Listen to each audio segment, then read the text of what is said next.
Hvad så alle sammen, velkommen til min Premier League prediction. Hvis jeg kigger lidt over til siden her, så er det altså fordi, jeg har transfermarkedet åbent, så jeg ligesom kan se, hvilke handler de forskellige klubber har lavet. Den her video bliver nok uploadet den 17. juli, så derfor skal I tage det i mente, at alle transfer selvfølgelig ikke er gået igennem endnu, så det her det er, hvordan jeg tror Premier League vil ende, hvis vi var nu omkring den 17. juli med de nyheder og rygter, som der er lige nu. Hvis vi bare starter med Leeds United, så kan jeg se, at de har hentet en Sebastian Bernau ind, og en Lucas Nmeka fra Wolfsburg, som de to spillere, jeg kender bedst. Det er dog en klub, som jeg ikke tror på kommer til at overleve Premier League, selvfølgelig. Så derfor så sætter jeg den til nummer 20, det tænker jeg er oplagt. Det næste op, jeg vil tage at kigge på, det er simpelthen Burnley FC, som jeg tænker heller ikke overlever. De ender dog heller ikke sidst. Så derfor så vil vi sætte dem her, tror jeg, som nummer 19. De har hentet Marcus Edwards ind blandt andet fra Sporting, som er en god spiller, men ingen spiller, som er nok til at tro på, at de kan overleve simpelthen. Så derfor så tænker jeg, at det vil være fint for Burnley. Ja, det vil de jo sådan set ikke, men det vil give god mening, hvis Burnley de endte som nummer 19. Hvis vi så tager et kig på den sidste oprykker af de tre, så er det altså Sunderland, som jeg tænker heller ikke overlever desværre, men de ender dog her som nummer 18. Det vil sige den bedste af de tre oprykkere. De har hentet ret stærkt ind. Det kunne selvfølgelig sagtens ende højere, men på det nuværende tidspunkt har de hentet Diarra, Adinkra, Lefebvre, Talbi og Sadiki for nogle ret høje beløb faktisk. De har selvfølgelig også solgt Joe Bellingham til Dortmund. På nuværende tidspunkt er de også rygtet til Granit Xhaka. Hvis de fik ham ind, kunne det selvfølgelig godt være, at de kunne tage snigeren op og overleve. Men lige som det sidder nu, så tror jeg ikke på, at Sunderland de overlever i Premier League. Næste klub er Wolverhampton. De ender nummer 17, de overlever lige præcis. De har solgt Matheus Cunha og Ryan Ait-Nouri til Manchester City og Manchester United. De har kun hentet Fer Lopez ind for 23 mil, og så Jørgen Strand Larsen på en permanent transfer for 27. De skal handle meget mere ind, hvis de vil overleve Premier League den sæson, tænker jeg. De får det meget, meget svært, hvis de ikke handler noget mere ind, og derfor tænker jeg, at nummer 17 er fair nok at sætte dem der. Næste klub er en lidt speciel størrelse. Jeg ved ikke, hvor jeg har dem henne lige i øjeblikket, men Brentford har sat til nummer 16. Det er selvfølgelig en lidt skidt sæson for dem, når man tænker på, hvordan det gik for dem sidste sæson. Men de har trods alt mistet deres træner, de har mistet deres anfører, de har mistet sandsynligt også deres topscorer, eller en af dem i hvert fald i Mbeumo. De har hentet lidt specielt ind dog. De har hentet Kellerheim i Liverpool, som jeg synes er et spændende køb. En Coyote i Fiorentina, og en Jordan Henderson også på en fri transfer. Fine spillere, men ikke spillere, der kan få dem til en højere end det her, tror jeg ikke. Everton er en speciel størrelse, for de spillede ret godt efter at David Moyes blev ansat, men jeg tænker altså, det er dem, der ender her. På den her plads, nu begynder jeg snart at lose count på, hvilken plads vi egentlig er på. Det er selvfølgelig 5. pladsen, Everton ender på. De har ikke hentet noget stort ind, de hentede en Mark Tadafas ind fra Bournemouth, tror jeg det er, og så Carlos Alcaraz og en Tierno Barry. Ikke nogen helt overvældende køb, den dyreste til 30 mil. Det ser ud til, at de også har mistet Calvert-Lewin på en fri transfer. Jeg ved selvfølgelig ikke, om man kan nå at forlænge, og så er det selvfølgelig også mistet Mason Holgate. Så det bliver lidt specielt at se, hvordan de klarer sig den her sæson. Jeg tror ikke på det største. De kunne snilt ende mellem 15 og 17. Det vil overhovedet ikke overraske mig. Så lad os se, hvor de ender inde. Og til ende nummer 14, der sætter jeg altså Crystal Palace. Det er et hold, som har hentet Benitez ind på en free transfer, og en Borna Sosa. Ikke de store navne, de har hentet ind der. De har heller ikke mistet nogle store navne. De kan selvfølgelig nå at miste Berishi Eze til Arsenal, som vi nok skal snakke om lidt senere. Og derfor tænker jeg også, at de vil være fint tilfredse med den her på en 14. plads. West Ham er et sats at sætte her som nummer 13, fordi at de har netop solgt Mohamed Kudus, der er en af deres allerbedste spillere til Tottenham. De har ikke rigtig hentet en erstatning ind. De har hentet en El Hadji Diouf og en Jean-Claire Todibo fra Nice, det som det eneste lige nu. Og derfor så skal de selvfølgelig udhente en erstatning, hvis de vil have nogen forhåbning om at ende her som nummer 13. Men det her det er et sats, jeg tager.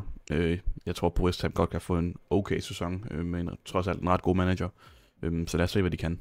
Bournemouth er også en speciel størrelse. De har selvfølgelig mistet Kepa, som skifter til Arsenal. De har dog hentet en erstatning i Jordi Petrovic i Chelsea, og så har de hentet en Adrian Todoft til venstrebakken i Frankrig.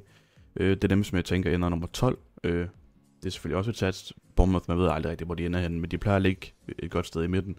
Og den 12. plads, synes jeg egentlig er ret fair for dem. Fulham er også lidt et mærkeligt hold at arbejde med, fordi de har ikke rigtig hentet noget ind, siden transfervinduet startede. De har dog heller ikke rigtig mistet noget af, hvad jeg kan se, udover en Carlos Vinicius og en Willian, som begge to ser ud til, at deres kontrakter ophører. Den kan selvfølgelig nå for længe. Jeg tænker, at Fulham vil være fint tilfreds med nummer 11, men heller ikke højere end det. De kan snilt blive plads med nogle af dem hernede, som jeg har snakket om. Jeg tror, Premier League bliver utroligt tæt i år, bortset fra de sidste 3 nede. Så alle de her klubber kunne sagtens skifte plads. Det vil slet ikke overraske mig, hvis det kommer til at ske. Brighton derimod, de har handlet ind. De har blandt andet hentet en Kostalos 35 millioner en Maxime de Cuypers for 20 millioner, en Tom Watson og en Diego Coppola. De har selvfølgelig også mistet Simon Adinkra og João Pedro, som er en stor spiller. Jeg tænker, at de mangler ham her, Costales, han er en angriber, så det er nok erstatningen.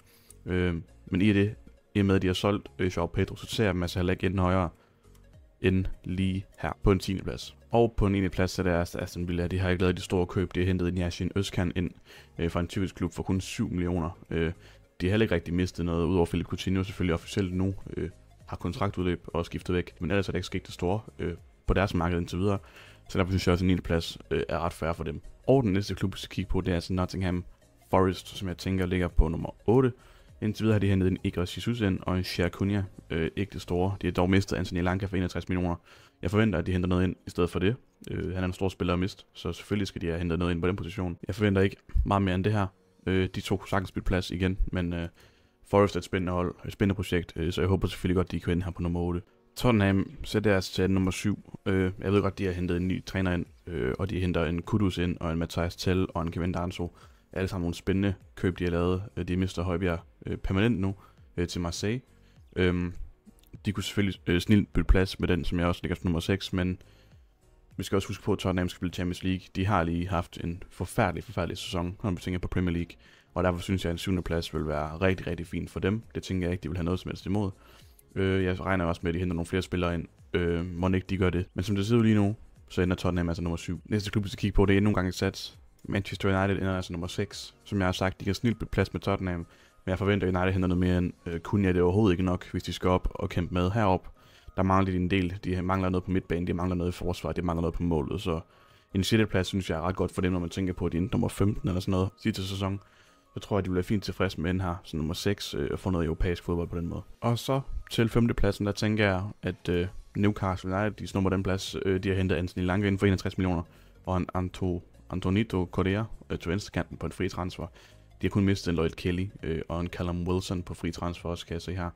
De har ikke hentet det store ind. Jeg forventer selvfølgelig måske, at de henter noget nyt ind. Der er nogle rygter om Hugo Ekitike, som selvfølgelig også er rygter til Liverpool.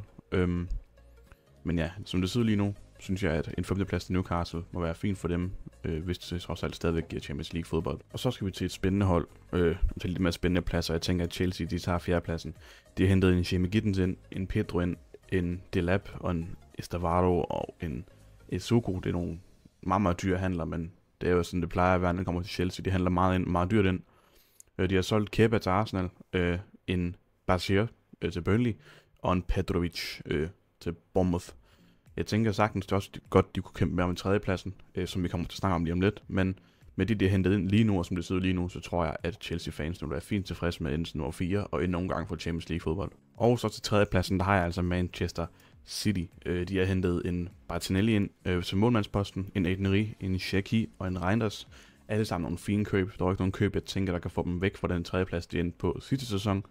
En Reinders, som selvfølgelig er en meget dyr midtbanespiller. Han skal være den her backup-løsning til Rodri, må man næsten forvente, men jeg synes selv med ham har de set svage ud. Og derfor synes jeg også, at en 3. plads til City må være fint for dem. Selvom de selvfølgelig gerne vil med op og kæmpe op på toppen, men det kræver, at de henter noget mere end. Jeg synes, deres offensiv ser for svag ud i øjeblikket. De har mistet De Bruyne og ikke rigtig hentet en erstatning ind. Så ja, en 3. plads synes jeg egentlig er meget fint for Manchester City. Og så skal vi til top 2, og vi kan skal afsløre med det samme, at jeg tror, at min klub Arsenal vinder Premier League i år. Og det er selvfølgelig en del med hjertet, at jeg siger det. Men hvis vi starter med at snakke om Liverpool, de har hentet Foden Wirtz til 125 millioner, en Frimpong til 40, en Kærkes til 50. De har brugt rigtig, rigtig mange penge. Og det tror jeg altså godt kan komme til at bide dem lidt i røven, for at sige det mildt. Det er altid en stor chance, når man henter så mange nye spillere ind. Frimpong og Kærkes er 2 meget, meget offensive backs, så jeg tror, de kommer til at få nogle store problemer defensivt. Van Dijk bliver ældre, og Salah bliver ældre. Der er selvfølgelig nogle rygter i forhold til Alexander Isak. Henter de ham ind, så kan det godt være, at jeg ændrer lidt på, hvordan det her op det ender. Men som det ser ud lige nu, er der nok større chance for, at de henter Hugo Ekitike i Frankfurt, som selvfølgelig også er et rigtig god angriber, men ikke lige samme niveau som Alexander Isak. Og derfor så tror jeg, at Liverpool de ender på den her anden plads, selvom de har handlet meget, meget stort ind. Så en masse nye spillere kan godt give nogle problemer. Og så til Premier League-vinderne. Forhåbentlig denne gang Arsenal, min klub. Det er selvfølgelig med hjertet, skal I huske, inden I sviner mig fuldstændig til kommentarfeltet. Vi har hentet Martin Zubimendi ind, Christian Nørgaard ind og Kepa. Og hvis man tænker over det, så har været Arsenal det største problem i forhold til det her med at vinde Premier League. Det har været bredden i truppen. Nu synes jeg, at vi har hentet noget ind, til bredden. Vi kan spille med Merino, vi kan spille med Rice, vi kan spille med Havertz, vi kan spille med Supermendi, med Ødegaard på den her midtbane. Så nu har vi masser af gardering på den front. Madueke bliver forhåbentlig officielt lige om lidt. Han kan selvfølgelig spille på både højre og venstre kanten som gardering derover i tilfælde af Saka får en skade, som var tilfældet sidste sæson. Vi har hentet en Christian Mosquera ind fra Valencia, som kan tage Salibas plads, når han bliver skadet. Endnu en opgradering der. Og så selvfølgelig en Kepa på mål, som også kan fungere som backup. Det her er dog taget i mente, at vi henter Viktor Gyökeres i Sporting. Gør vi det, så er jeg ret sikker på, at Arsenal selvfølgelig kommer til at kæmpe med om de helt store medaljer og titler i år. Da det egentlig Arsenal har været det næstbedste hold i Premier League, uden at have en rigtig angriber. Det må jo på den måde tyde, at med en rigtig angriber, hvorfor skulle vi så ikke kunne kæmpe med om det bedste? Henter vi en Esse ind, en Rodrigo ind til venstrekanten, så er jeg slet ikke i tvivl om Arsenal vinder Premier League. Nøjes vi med Gyökeres, så tror jeg stadig på, at det dog ikke lige så meget. Men må ikke, at vi også sender noget mere ind end bare ham. Og det var altså min Premier League prediction. I må mange gange skrive i kommentarfeltet, hvis I er enige eller uenige. Og så vil jeg mange gange høre, hvor I tror, de forskellige hold ender henne. Hvem rykker ned? Hvem vinder Premier League? Hvem får Champions League? Og så videre. Hvis I nytter den her video, må mange gange smide like og husk at subscribe. Husk, at når jeg kommer så mange uploads det næste stykke tid, der er på ferie de næste 2-3 uger, der kommer lige en enkelt. Jeg tænker, jeg optager nogle videoer, jeg kan smide ud løbende. Ellers så ses vi bare i næste video. Hej hej. Money is the root of all evil. Smirk, I mean Dirk be in the trenches with his people.